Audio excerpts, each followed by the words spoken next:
Góða kvöldið, Grétar Mar heiti ég og við erum mættir hérna í sjávarútvegsspjall. Við ætluðum nú reyndar að ég ætlaði að vera með 2 gesti hér í kvöld en annar forfallaðist á síðustu stundu, Valmundur Valmundarsson, formaður Sjómannasamband Íslands.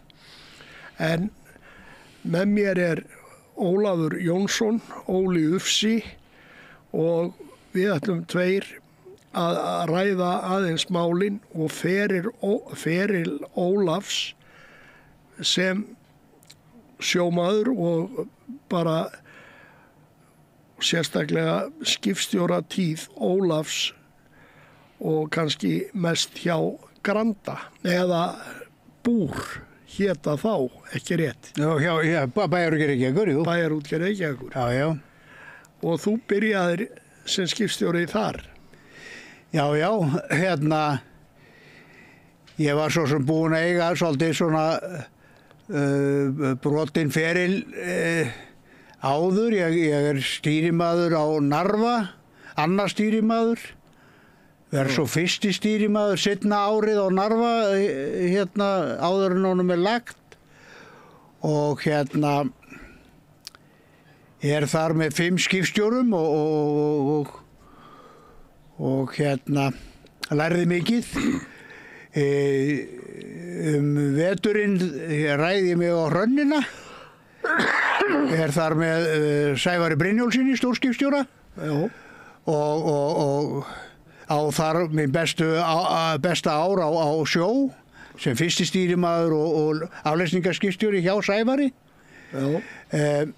Það kom eitthvað upp á í sambandi við útgerðina á Hrönninni og hérna skal ég segja þér, henni var lagt og ég var nú ráðinn þá sem vaktmaður í hana og var þar vorið 78 að þá gall allt í einu síminn og þá var það Marteinn Jónasson spurði hvort ég gæti komið og spjalla við sig upp í skrifstofu. Þá var hann forstjóri Bæjarútgerðar. Hann er annar framkvæmdastjóri Bæjarútgerðar og Einar Sveinsson var hinn framkvæmdastjórinn.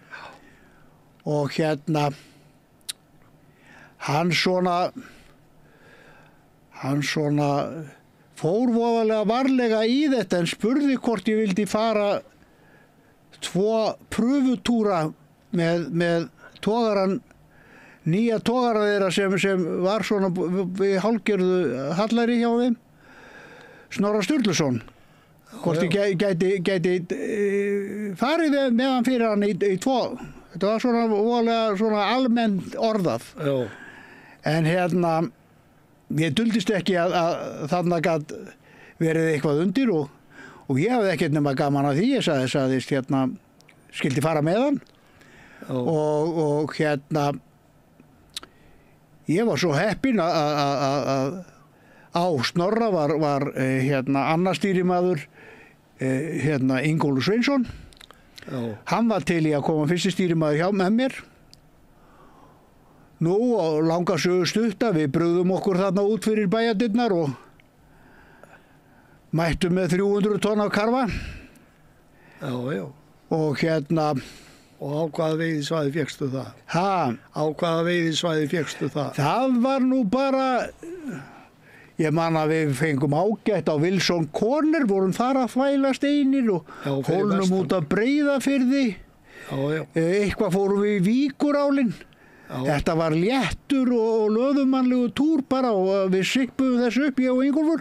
Það var ekki verra að hafa hann með mér. Og þá vorum við spurðir hvort við vildum ekki fara á þorsk og það var nú lítið mál og við náðum þar í eitthvað rúm 200 tonn á honum. Þarna er ég ráðinn á skipstjóra á Snorra Sturluson. Hann var reyndar ekki laus fyrr en í september og ég beði hann að fara á meðan með Ingólfur Arnarsson. Og það var sama prógrammið, fyllt hann að karfa og fórum svo á þorsk. Gekk lítið fyrir partinn. En þá samt kom tilkynning að við ættum að fara í siglingu á Ingólfi Arnarsyni. Já. Og og þetta, mér leist nú ekkert á þetta, ég var sjálfur búinn að ákveða ferð með fjölskylduna til Costa del Sol og var ekkert spenntur fyrir þessu. En hélt ég að ég myndi ekki ná afla. Ég var kominn með lítið, 80-90 tonn. Þorski, aðeins ísublöndu þarna upp á Straumnesbankanum. En þá skeður það að mig dreymir nóttina að ég er að tala við Sigga á hann Sigga skal ég segja þér á hvaða bát var hann Siggi minn þá? Var ekki Otto en Þorláksson? Nei, hann Siggi býttu. Þetta nú hefur að klippa þetta bara út. Heyrðu, nema ég að tala þarna við skipstjóra á einum litla tórunum fyrir vestan. Hann að koma keyrandi út úr kanti og segist vera að fara að landa. En gefur ekkert út á hvað hann hafði verið að fá í kantinum. Já. Og ég vakna morguninn upp á Straumnesbankanum þar sem ég hafði verið að fá blandaðan fisk, 1,5 tonn í hali. Og keyri út í kantinn á halanum, kasta þar, að fá 4-5 tonn í hali þar af ríga þorski allan daginn og það heldur áfram með nóttina en ég hafði beðið stýrimannin á Ingólfi að skipta yfir á flottrollið. Við vorum konum með nýtt flottroll borð og hann myndi láta mig vita þegar hann væri tilbúið með flottrollið morgunin eftir. Og eins og ég segi bara að gera langarsögu stutta, við fylltum kassana þarna í skal ég segja þér, við vorum með þarna 230-40 tonn af þorski. Og landaður því erlendis? Já, og við fórum með það til Englands. Grímsby eða Húl? Það var ekki hægt að fara til Grímsby, þeir voru orður á stórir þessir. Við verðum að fara til Húl. En það var mjög skemmtileg ferð og ungu mennirnir borð, þeir komu með konundar með sér og við áttum góðan túr þarna til Húl og við jöfnuðum Englandsmetið. Já, það var ekkert annað. Það var ekkert öðruvísi. Þeir voru með sér farnir að fagna Londonargengið. Við vorum varaðir við því að fara til Húl út á þorskastríðinu. En við þurftum ekki óttast neitt því að það var sungið og trallað í Londoninni þegar þeir voru að fá þennan fisk sem þeir höfðu saknað frá Íslandsmiðum. Var þetta eftir að var búið að vera Londonarbann? Já, ég sennilega bara einn af fyrstu skipun sem að kemur þarna. Já, eftir þorskastríði. Já, eftir þorskastríði. Já. Þetta haustið 78. Já, þetta bara 2 árum eftir að tjallinn rekin út úr íslensku lögsögunni. Út fyrir 200 mílur. Já, og menn voru bara óttaslegnir hvað yrði þegar við kæmum hana. Já, hvað myndi ske. Já, hvað myndi en ég man bara eftir þeir sungu þarna á bryggjunni. Já, það var ekkert annað. Nei, og þeir rífust það hvort að þetta hefði verið Englandsmet eða ekki Englandsmet. Já. Og endurinn var sá að það var hálfur kassa kóla sem vantaði upp á að þetta væri Englandsmetu. Já. En þetta var gaman og svo kem ég heim og þá býður bara Snorra eftir mér. Og þá tekur við Snorra? Já. Og þú ert með hann í hvað? 2-3 ár?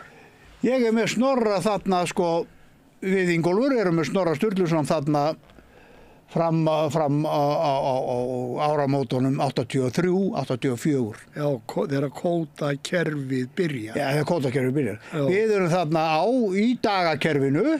Við erum í dagakerfinu, það byrjar 77. Já. Við erum í því hérna 78. Þá voru skrapdagar, Já. svo fólk skilji hvað var Já. átt við.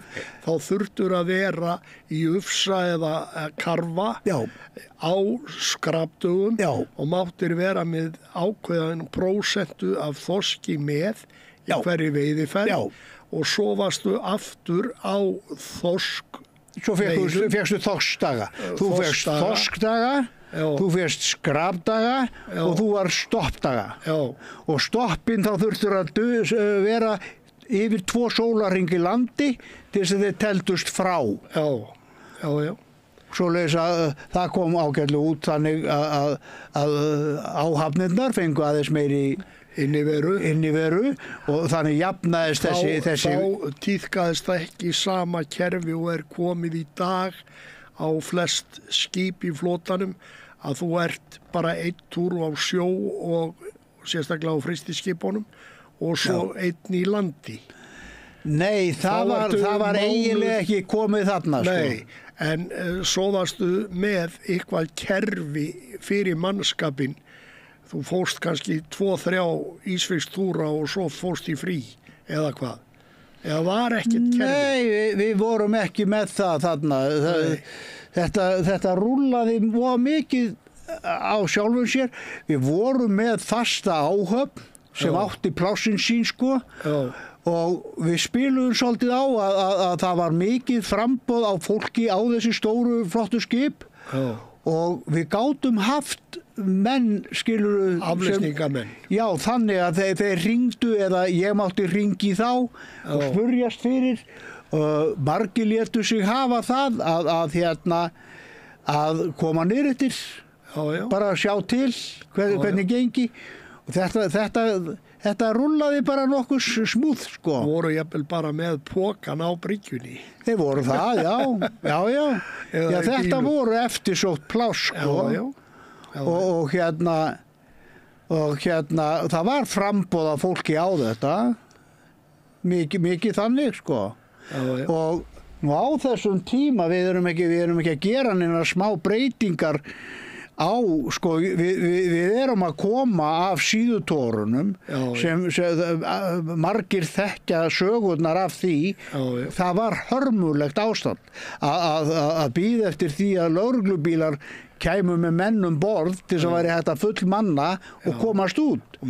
Og frægt að menn voru sjanghæjaðir skipi til skips og jafnvel menn komast varlega yfir bryggjuna. Og jafnvel skipin komin út á ytri höfn og látin liggja þar, með að vera að klára manna og svo komu bara lóðspátarnir út með mannskap og þeir margir hverjir í því ástandi að þeir vissu hvorki þennan heimni annan. Þetta var bara erfitt ástand á þessum árum og við þessir strákar sem byrjuðum á þessum skipum fengum að sjá þetta. Við stóðum bara nokkrir menn bara fyrstu 2-3 dagana jafnvel. 3 dagana. Skilur, það sem skipi var ekkert orðið klárt, það var bara handmanúalað inn trollin og þetta var hörmulegt ástand. En þarna á þessum árum þá snýst þetta við og það bara ekki liðið lengur. Það þannig framboð af fólki og ég segi fyrir mitt leyti að maður tók frekar menn sem höfðu kannski minni kunnáttu en mætt á dekk. Ég hafði ekkert að gera við menn borð í mínu skipi á þessum árum sem ekki mætti á dekk. Nei. Þetta var bara búið. Annarkvort fóru menn þá í meðferð eða þeir bara flosnuðu upp af skipunum. Þetta var þannig. Já, og þetta mátti náttúrulega breytast. Það varð að breytast. Já. En nú þekkist þetta ekki lengur. Nei, ég held að það sé ég get nú lítið sagt. Þetta var sér kapitali í sögu togara og þetta var kannski verst á milli 1962 til 68 þegar síldarárin voru upp á sitt besta sko og mest fiskaðist á síld, þá vildu menn af togurum vera á síldarskipum og þeir fóru á síld en komu svo aftur á togarana eftir að síldin brást. Já, og það verður að segjast eins og og það sorglegust kannski sagan af togarunum Narfa þegar hann byggður, að þá sækir Guðmundur Jörundsson að fá að byggja togara eftir togarunum Lord Nelson, en fær það ekki. Hann fær ekki að byggja skuttogara. Það var skuttogari. Það var skuttogari. Það hefði breytt allu því að skuttornir voru að fiska 3-4 sinnum meira heldur en síðutorn. Svoleiðis að þetta var hálfgert hallar í gangi þarna. Þeir voru að fiska ágætlega stóru skipin, það eru Sigurður, Mæ, Víkingur, Þormóður Goði. Þessi skip voru að fiska ágætlega, þetta voru stór og mikil þróttmikil skip sem minni skipin voru ekkert að fiska. Þeir sum árin voru þessi skip valla að kasta trolla á Íslandsmið. Þetta var tekið meiri parturinn við Grænland og Nýfundnaland. Og bara þeir líti ekki við að stoppa á Íslandsmiðum. Nei, þegar þessi ár mín þarna með Eyjólfi á Hallveigu Fróðadóttur, við fórum svona 2-3 túra yfir sumarið, yfir til. Að öðru leyti vorum við þarna á Jökultúkunni og Halanum og þetta. En þetta voru miklu breytingatímar. Já, þetta var það. En svo voru náttúrulega rosalega skemmtilegu tími þarna 78 og út þegar skuttornir voru að koma. Það var svo skrítið hvað margir ungir skipstjórar náðu góðum tökum á skuttorn. Fljótt og vel. Þarna var eiginlega stærsta byltingi var það að það komu ungir menn á öll þessi fiskiskip. Jú, en sko þetta var líka kynslóða breyting að stórum hluta. Það var það. Það var það. Að ungir strákar sem voru stýrimenn. Svo ég var með þættum daginn Helga Kristjánsson og Jens Guðbjörnsson og hann Eyjól Pétursson. Þeir byrjuðu allir þessi strákar ungir, 20 og 22-23 ára sem skipstjórar. Ég held að skólafélagar okkar Helga þeir bara voru farin að dóminera yfirmannastöðunar á þessum skipum eftir 5-6 ár.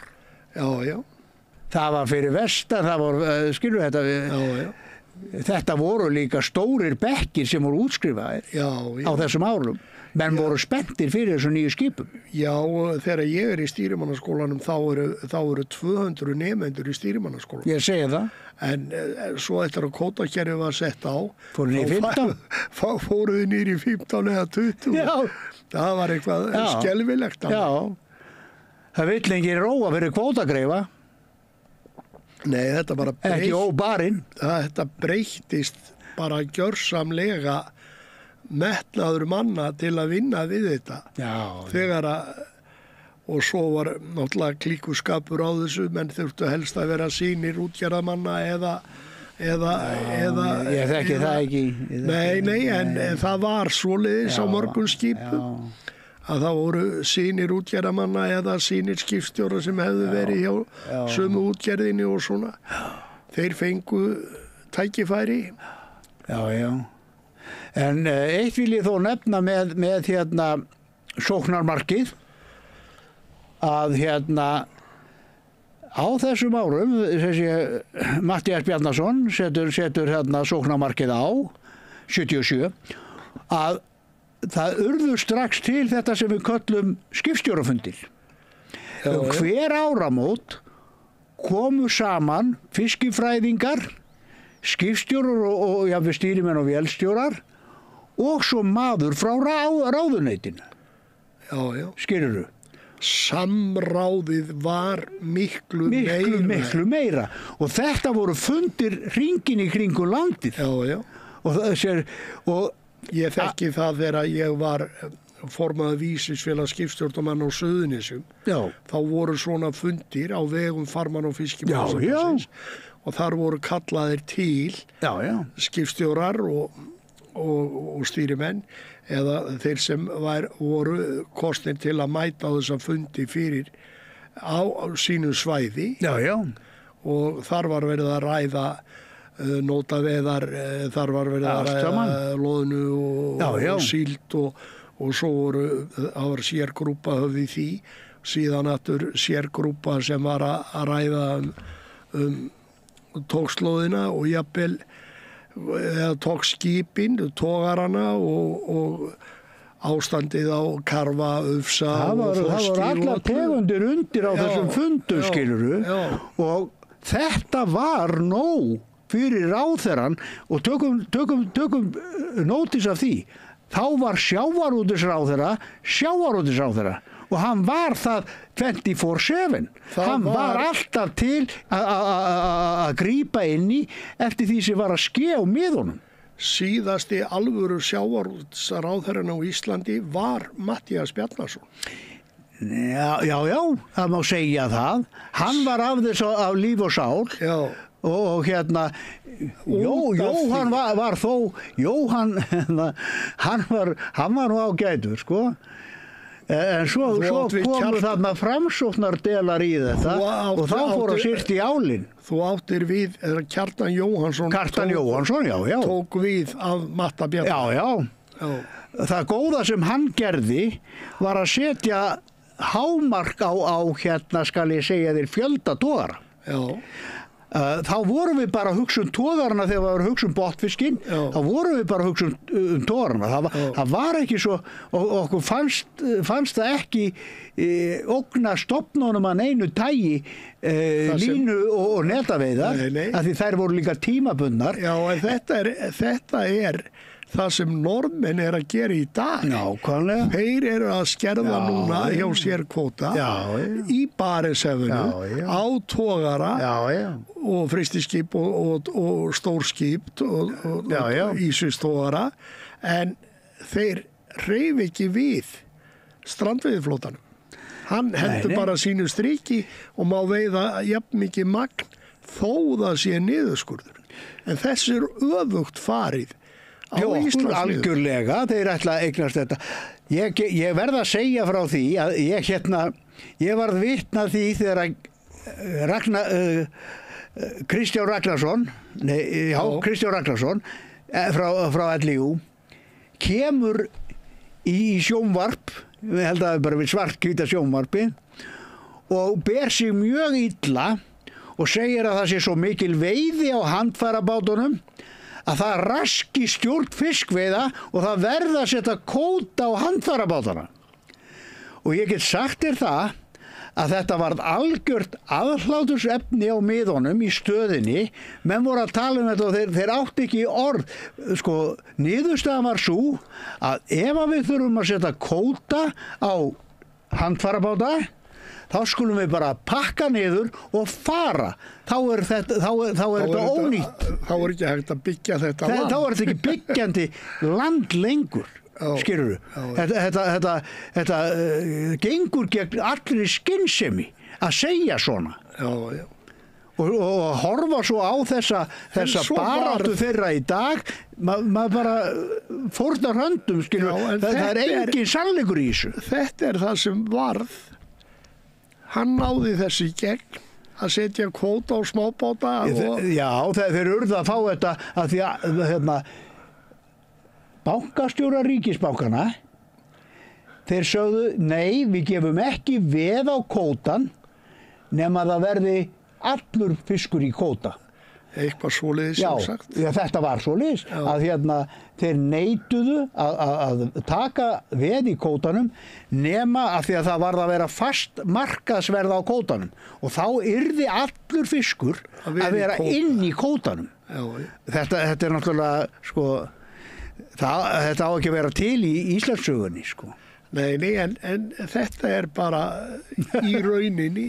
Núna erum við að kvótasetja, við náttúrulega fyrir löngu síðan kvótasettum löngu og keilu, en núna síðast voru það sandkóli og skrápur og hlýri og ég veit ekki hvað, það bara eiga eftir marhnútinn og kannski háf. Nei, sko, þessi stjórn fiskvið ónýt í dag. Þetta gengur ekkert lengur út á það sem það átt að gera að viðhalda og hugsa fiskistofnana sem gjöfula auðlind. Það alveg búið. Núna bara verið að hugsa einokun fárra og að þeir geti skiptis á milli sín í einhverjum verðum. Jú. Nú komum verð á all þessar kvótatengdu útgerðir, grásleppuna. Þeir eru búin að setja hann í kvóta. Þetta bara til að búa til verð og verslunarvöru á tegundina. Já, í braskið. Í braskið. Já. Og þetta eigum við að afnema, við eigum að afnema kvótakerfið og fara í heilbriða sóknarstýringu aftur. Það það eina rétta sem við gerum. Já, við erum náttúrulega margir á því og það sem sorglegast Ólafur, að 40 ár erum við búin að vera með kvótakerfi núna til að byggja upp fiskistofna. Og við höfum engum árangri náði því og það fer með allar kvótabundnar tegundir þeirra á að fara stjórna þeim eins og við erum að gera. Já, þú gerir þetta ekki svona, sko. Nei, það bara verið að hugsa einn part af þeim sem vinna við sjávarútveg og það útgerðarmaðurinn. Hann skal hirða arðinn af þessu. Já. Og engin ógna hans stöðu í einu en einu. Engin samkeppni, ekki selja fiskin í samkeppni við aðra eða neitt. Nei. Þetta bara svoleiðis.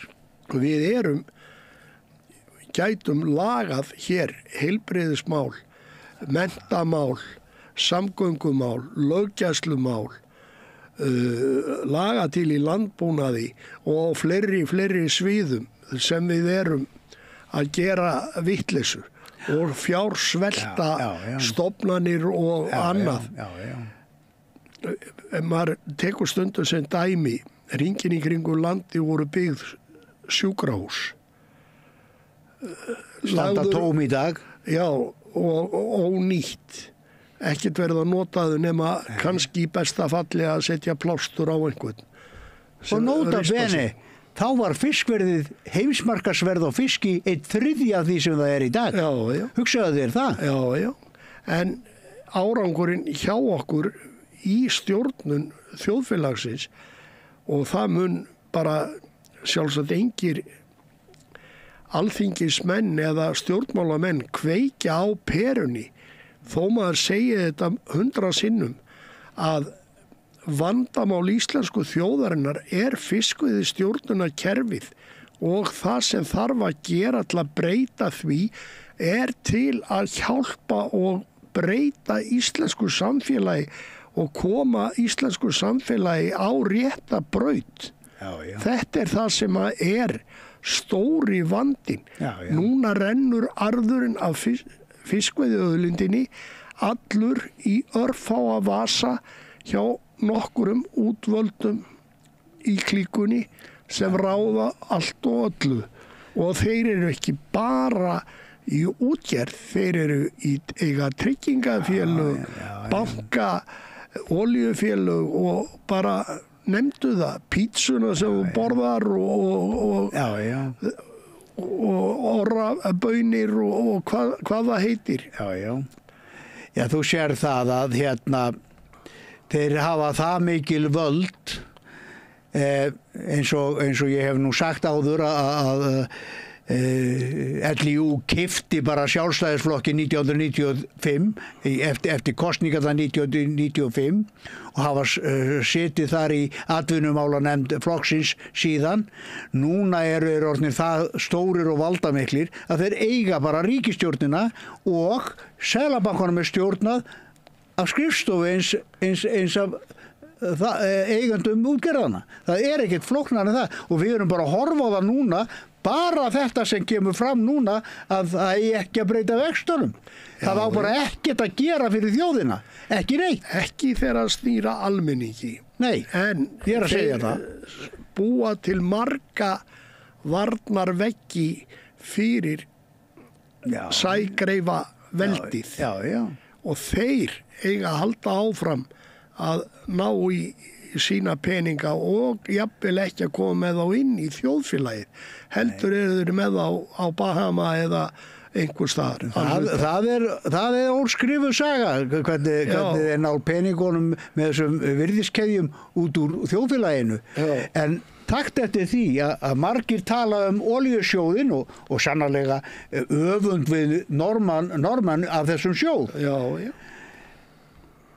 Ef að við hefðum ekki sett hér kvótakerfi, værum við hlið við hlið með Noregi og ættum okkar sjóð. Örugglega. Já. Og ekki hlutfallslega minni heldur en normanna. Örugglega ekki minni. Við erum lítið þjóðfélag. Við höfum alla okkar raforku. Við höfum allan okkar fisk. Við hefðum verið með fremstu þjóðum í heimi. Við erum tekjuhæsta þjóð veraldar í dag.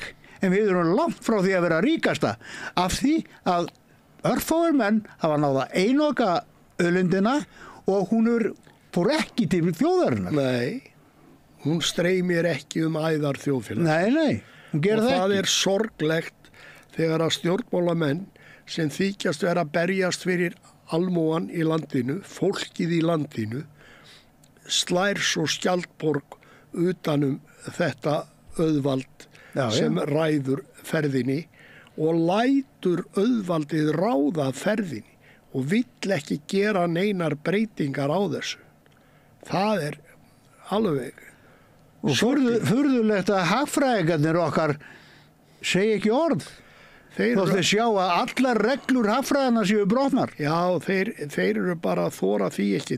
Það þorið því ekki, nei. Þetta bara eins og með hásetan sem þorir ekki að rífa kjaft út af fiskverði eða fiskveiðistjórnarkerfinu eða vinnubröðum Hafró.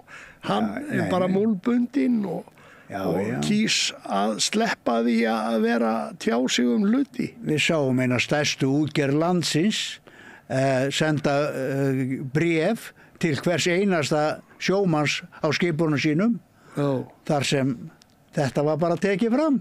Þú heldur bara kjafti. Já, þú ert ekki og þeir gera það.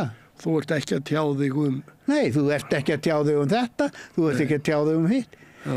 Ég fekk nokkur svona skilaboð gegnum árin. Já. Þú hefur nú reynslu af því að fá óblíðar viðtökur frá þínum, kannski ekki útgerðarmönnum. Við förum nú ekki 2-3 tíma þátt núna. En það allt í lagi að minnast á það. Já, það ekki efast það að það mikið ofbeldi í gangi í kringum útgerðina. Það það. Og það hafa margir haft samband við mig sem hafa lent illa í því. Maður þekkir bara fullt af fólki sjálfur sem hefur lent í því. Og mjög sárt og jafnvel niðurbrotið eftir meðferð. Ungir menn sem hafa verið bara settir út á kaldan klakkan. Af því að þeir höfðu skoðanir eða voru svo vitlausir að spurja útgerðarmennin hvað fiskverðið væri og akkur þetta væri svona eða hinsegin. Getur ekki farið eitthvað annað? Já, akkurat. Þetta dæmigerð spurning. Getur ekki farið eitthvað annað? Já. getur ekki fengið þér vinnu eða fáðu þér vinnu. Fáðu þér vinnu annar staðar? Já, fáðu þér vinnu annar staðar. Þetta er bara viðtekið orðalag. Já, en þetta er nú svona það sem að þekkist í þessu. En manni finnst þetta svo sorglegt. Það sjálfsögðu finnst manni það sorglegt. 40 ár í kvótakerfi sem engum árangri skilar við að byggja upp neitt fiskistofn. Og það er alveg sama hvort við erum að tala um þorsk, ufsa, ísu, loðnu, síld, hvaða tegundir sem þú nefnir, það er allt á niðurleið. Af því að við erum að verja kvótakerfi sem er bara að vinna okkur tjón á öllum sviðum. Ofvermdum í sumum tilfellum og nýtum ekki þau tækifæri þegar að fiskur gefur sig. Því þetta er nú einu sinni, við erum veiðimenn og veiðimanna þjóðfélag og höfum verið það í gegnum aldirnar og menn sóttu fisk þegar að hann gaf sig og veittu mikið þá þegar að fiskur gaf sig. Svo komu tímar þar sem minna var að veiða á svæðum og þá bara bitu menn í það súra og afli var bara minni. Svo breyttist það. Það eru sveiflur. Það er alltaf sveiflur. Það er alltaf sveiflur og við lögðum að staði í skrapdagakerfinu á sínu tíma með það að ná 450 til 500 tonna ársafla. Það var svona sett markið væri það að nota sóknarmark til að ná því. Svo kemur þarna árið 83. Eftir á að hyggja, þegar maður er búin að sjá hvernig þetta gengur í bylgjum, þá var þetta bara náttúruleg sveifla. Það hafði ekkert með stofnstærðin að gera eða neitt. Þetta var bara náttúruleg sveifla á miðunum, fiskurinn gaf sig ekki til. Svo kemur 84. Það er nú bara viðtöl við mig í blaði þar sem ég er að tala um hversu fáránlegt það er að það skulle vera komið kvótakerfi því að það var fiskur um allt. 84, 85, 86 er landburður af fiski en við megum ekki veiða. Nei. Þá vorum við komnir í kvótakerfi. Þarna verður til þvílíkur stofn. Fiskurinn var orðinn risastór, hausmikill fiskur. Og við sáum enga nýliðun. Akkur var ekki nýliðun? Að því fiskurinn át undan sér allan seiðin og bútungarna. Það er þar sem að Hafrannsóknastofnun þrætir fyrir í dag. Hún þrætir fyrir það. Og segir að það sé ekkert meira heldur en hafi verið. En hvað vissu þeir sjálfsátt fyrir 1984? Við sjáum aldrei svona mikið af þessum risafiski eins og við sjáum í dag. Nei. Aldrei. Nei. Og ég var svo heppinn að taka þátt í þessu út af Látrabjargi í fyrra. Að sko ég var þarna í Víkurársbotninum og með handfæri og og sjá bátana sko á þessu stóra svæði og allir að fá það sko. Lóðið náði ekki botni, þá var byrjað að hífa og það var fiskur á hverjum ögli og þeir voru allir risafiskar. 10-15 kíló. Já. Og sjá á allur, þarna var enginn að mæla stoppstærðin eða neitt, skilurðu. Og ef þú ristir á þessa bútunga, þá vall út úr þeim 3-4 smáþorskar. Þetta fyrir mig sem ekki hafði komið á Íslandsmiði í langan tíma þegar þetta var, ég gafti bara að sjá hvað var mikið af fiski og allur og öllum þessum stóra svæði við vorum allir með fisk, skilur, maður þurfti aldrei að hífa, það var bara eitt og bara stoppaður hérna, rak bátunum fullur og heim. Já, þurftir ekkert að kippa á milli. Ekki, nei. Það þurftir ekki einu sinni hérna kíkinni á mælirinn. Nei. Það bara að draga fiskinn inn. Þetta var svo mikið af fiski, Grétar, að þú getur ekki ímyndað þeirra. Já, þetta endurtók sig í sumar. Já, ég veit Flestu svæðum. Já, það komum fréttir af þessu allstæða frá og ég vissi nákvæmlega hvað þið voru að tala. Jú, en það sem er betra kannski í ár heldur en í fyrra ef eitthvað er, að menn sögðu frá því og hafa sagt meðal annars hérna í þáttunum hjá mér, að þeir hafi verið að veiða fisk í sumar sem þeir hafi ekki veitt áður. Og maður tók eftir því að bara út á Vogastapa, þar voru menn að sækja skammtinn sinn. Það hefur aldrei gert. Nei. Ekki síðan að strandveiðar voru byrjaðar. Sama var inn á Magnús Jónsson, veðurfræðingur fyrrverandi. Jú. Að hann sagði sögu af því að hann hefði verið að veiða þarna við Drangey eða rétt hjá henni fisk sem hann hefði ekki fengið inn á Flóa. Já. Og svona ýmsar sögur sko, og þetta heyrði maður víðast hvar. Hringinn í kringum landi. Já, þetta þýðir það, þetta er svo stór fiskur að það verður engin nýliðun í kringum svona fisk. Ekki á meðan að hann er svangur og þarf fæðu. Já. Þá bara étur hann étur allt sem að kjafti kemur. Já, allar tegundir og hvað sem er. Já.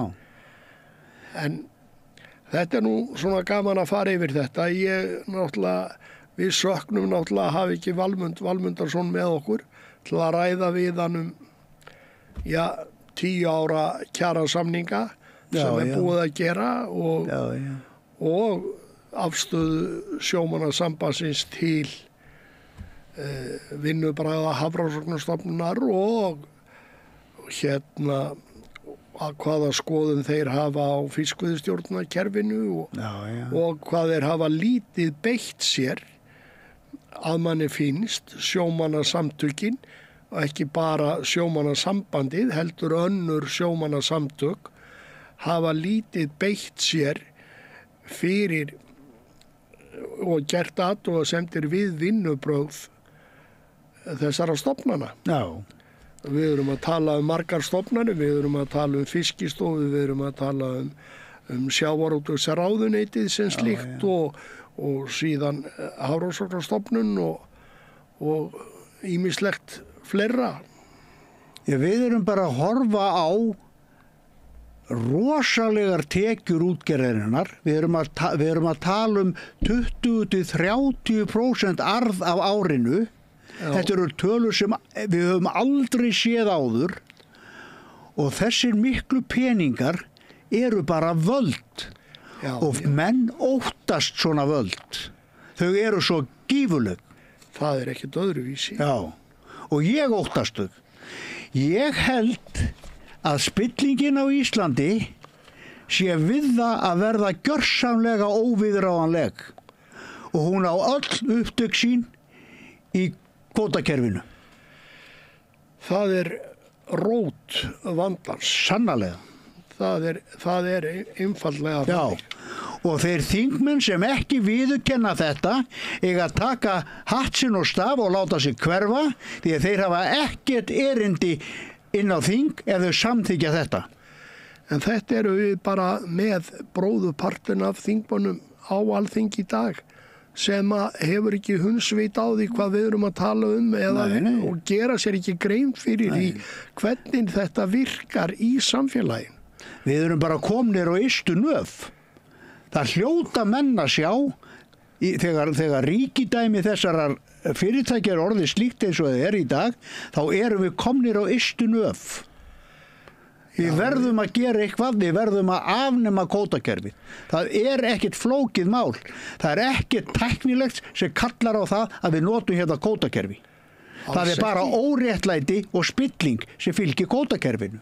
Það er alveg rétt og þetta og því betra að leggja þetta af og hætta þessu rugli og stokka þessa hluti upp frá grunni. Já.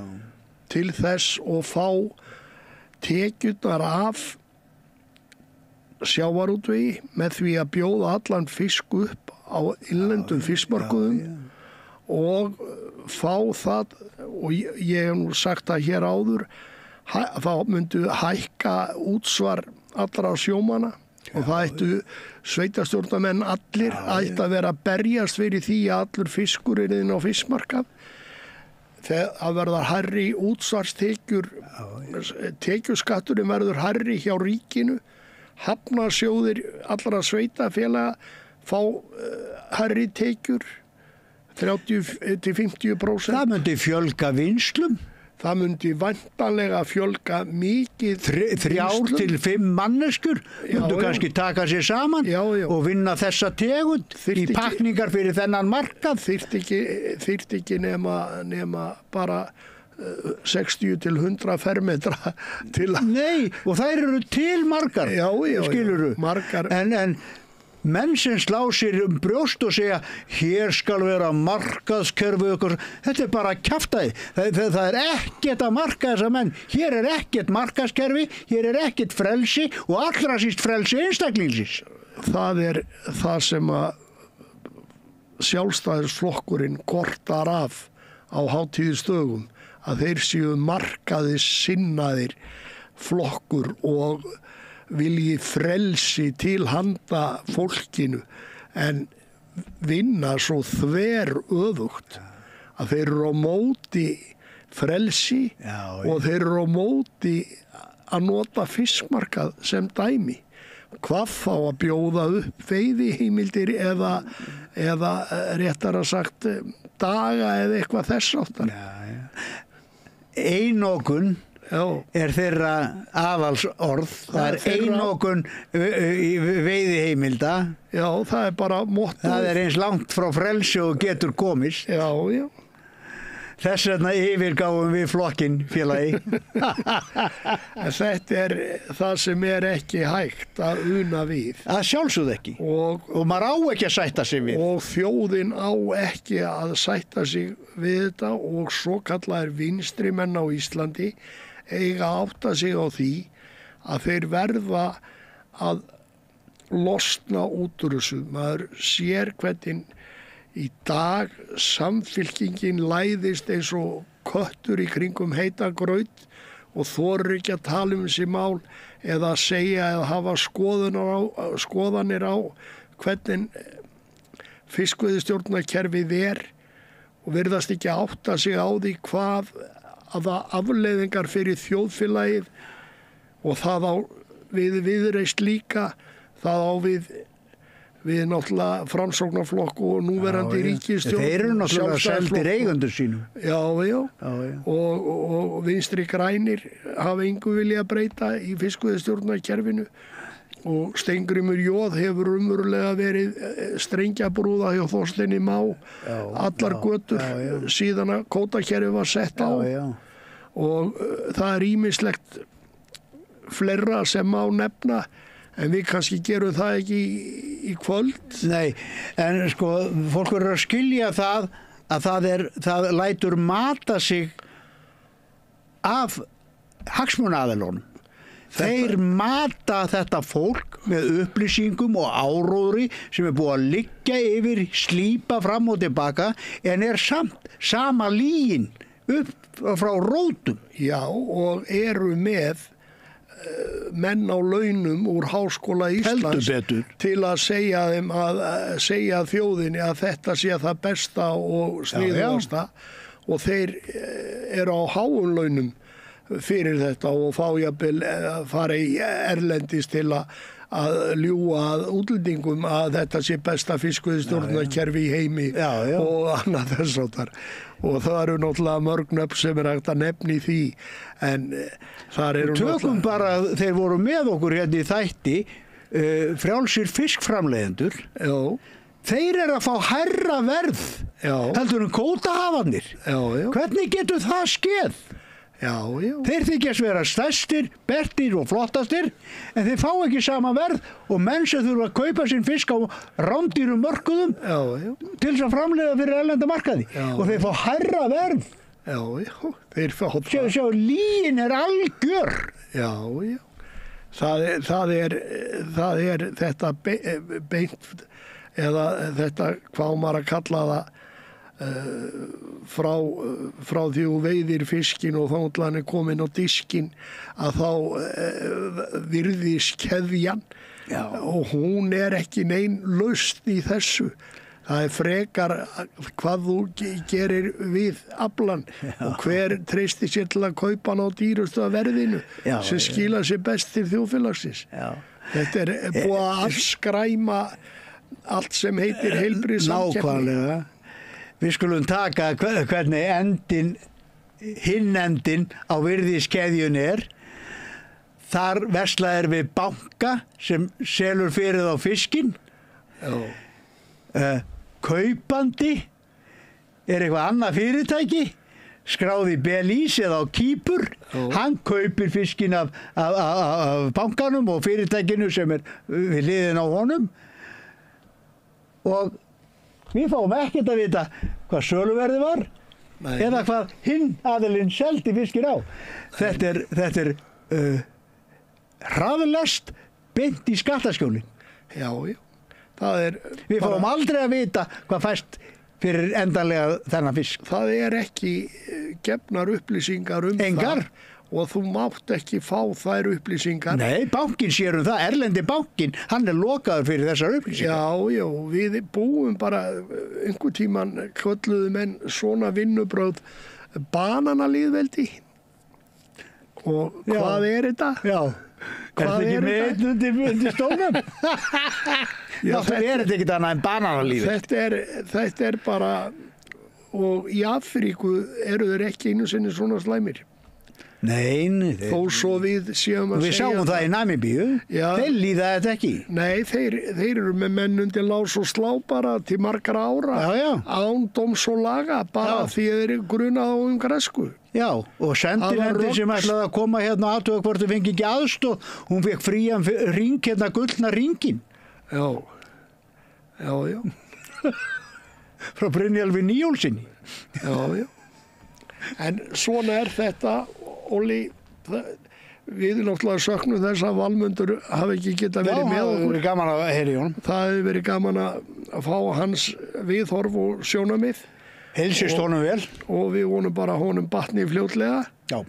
En COVID nú þrautsegt virðist vera. Já, það ekki...